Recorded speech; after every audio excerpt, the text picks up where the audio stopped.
and welcome to the latest edition of The Insider, the ongoing video series that keeps you up to date on all things IPW. I am the voice of Independence Pro Wrestling, J-Rod. IPW returned to Grand Rapids, Michigan for May Day. The opening announcements were interrupted by IPW Championship #1 contender Chad Alpha, who has more than earned his spot. Alpha wants a rematch with champion Jamal King, but King has said over and over that as long as King holds the title, Alpha will never get another crack at it. Alpha reminded Jamal King that he is in the Fate of 8 tournament, so if Alpha wins, King will have no choice but to give him a rematch. Speaking of the Fate of 8, it was time for another qualifier. Canadian import Dior Nolans would have a shot at redemption, and Schwartzy would have a shot at some payback. These two met at Libertad, where Schwartzy caught Nolans in a roll-up, then took a cheap shot from Nolans after the match. IPW's newest referee would earn his stripes after he fell victim to an accidental avalanche in the corner that left him dazed long enough for Dior Nolans to once again kick Schwartzy where the sun doesn't shine and hit that huge lariat to the back of the neck for an upset victory for the 21-year-old Canadian prodigy, earning Dior Nolans the achievement of being the youngest athlete in IPW history to qualify for the Fate of 8 tournament. With nasty Nathan Sharp's submission of Max Morrison at Libertad, House Bison would be granted a tag team title match.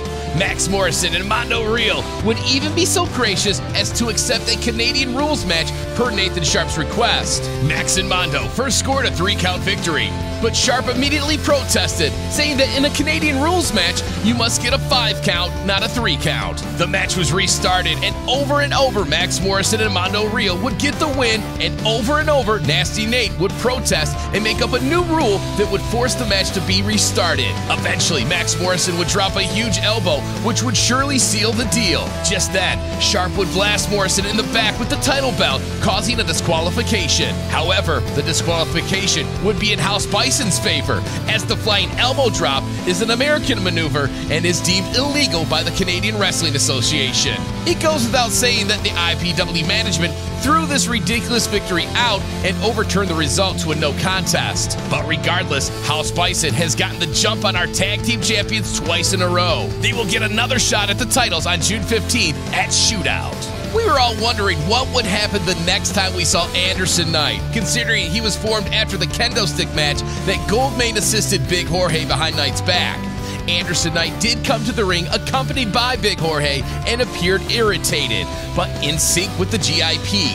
This would be a Fate of 8 qualifier for Knight, who took on the Yoopers Jay Lee. Big Jorge tried several times to get involved in the match, prompting Remnar Gunlock to help his partner. Jorge got frustrated and took a chair to Gunlock's arm, removing him from the equation. The ruckus caused enough distraction that Anderson Knight would put Jay Lee down with the Gaelic Blade, earning his spot into the tournament. After the match, Anderson Knight finally spoke up.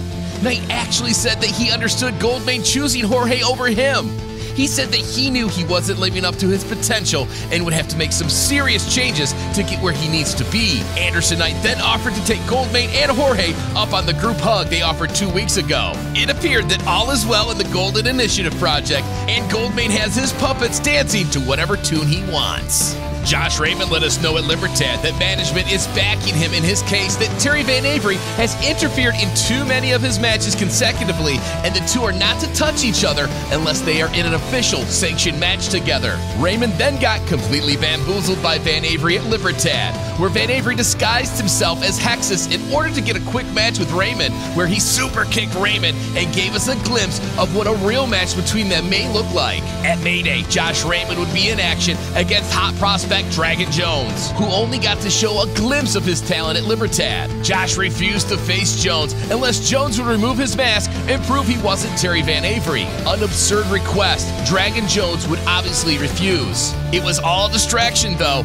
and Josh Raymond would sucker punch Jones to begin the match. Terry Van Avery once again waited for the perfect moment to pounce, this time not making contact with Josh Raymond, but only providing a distraction for the Tijuana native Dragon Jones to roll Josh Raymond Raymond up for his first IPW victory. Raymond threw a tantrum and left ringside as Dragon Jones continued to celebrate his win. As Jones was just about to hit the curtain, the same Giant Man that attacked Jones after his last outing blindsided Jones once again. The Giant beat the hell out of Jones, just like he did before, and we were still left with no context as to who this man is, nor why he's targeting Dragon Jones. After losing the IPW Women's title to Thunder Kitty LaFleur and Libertad, Stella Bujo is justifiably pissed at Jeremiah Goldmain and Lil Missy. Missy and Bujo are scheduled to compete in a championship tables match at May Day.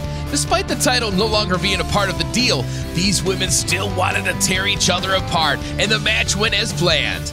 A sneak attack by Honey Badger gave her the edge early, but it ultimately wouldn't be enough as Stella Bujo put Lil Missy through a table to finally put an end to their long-standing rivalry. Being the former champion, Stella Bujo is without a doubt the #1 contender, but she may have some work to do to get back to a shot at Kitty LaFleur, as LaFleur is taking the IPW Women's Championship on tour with her. Most recently, LaFleur defended the title on the regional scene in a small town in Indiana, and that match is available on our Patreon.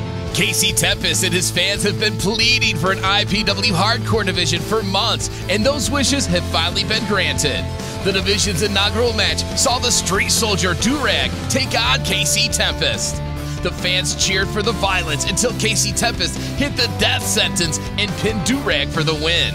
The Clash of the Titans, Brutus Dillon versus Jimmy Sholin, was originally scheduled to take place for the interim Michiana Championship, but Brutus Dillon was involved in a traffic stop on his way to Grand Rapids and arrested after getting violent with police. Jeremiah Goldmain weaseled his client Big Jorge into the vacant space, and we still got ourselves a Michiana title match. Hype would virtually find himself in a handicap match as Goldmain, Anderson Knight, and Lil Missy surrounded the ring. As expected, Goldmain distracted the referee, and Jorge started screaming for Anderson Knight to grab a chair. Knight did grab a chair, then he opened it up and took a seat. Jorge screamed in despair until he turned around into a big Jimmy Sholin hype bomb chokeslam and a successful title defense for the interim champion. Jorge, feeling betrayed after the beef was supposed to be squashed, gave Anderson Knight an earful after the match. Knight asked for forgiveness, arguing that it was just a miscommunication. Knight said that Jorge told him to grab a chair, but he didn't say what exactly for. Goldmain was able to de-escalate the situation and told them to hug it out again. As they went to hug each other, Anderson Knight scooped Big Jorge up for a vicious spine buster, followed by the Gaelic Blade. Jeremiah Goldmain stood at the edge of the ring in shock as Anderson Knight had just decimated his client. The crowd cheered in delight as Knight turned his focus to Goldmain. Before Knight could get his hands on Goldmain, Lil Missy pulled Goldmain out of the ring and out of danger. As the chants of Anderson rang through the building, we were reminded why Knight was once a huge fan favorite, and we were all happy that this is what he meant when he said he needed to make some big changes. As for Jimmy Sholin, his match with Brutus Dillon has been rescheduled, and the Titans will clash on June 15th at Shootout. Due to Anderson Knight no longer being represented by Jeremiah Goldmain, Knight's contract will need to be augmented before we see him again. The main event was upon us, and we still didn't know who Jamal King would defend the IPW Championship against. King made his way to the ring and was met by Chad Alpha again.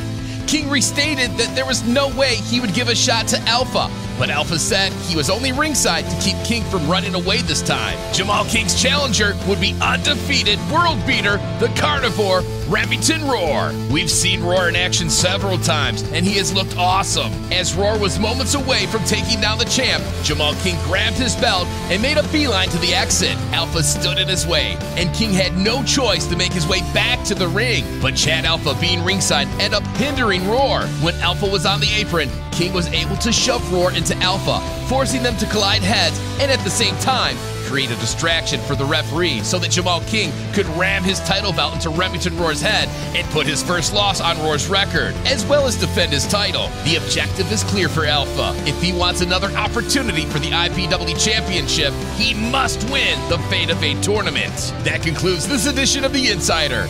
Join us on Saturday, June 8th at Territorial Brewing Company in Springfield, Michigan as IPW presents Survival.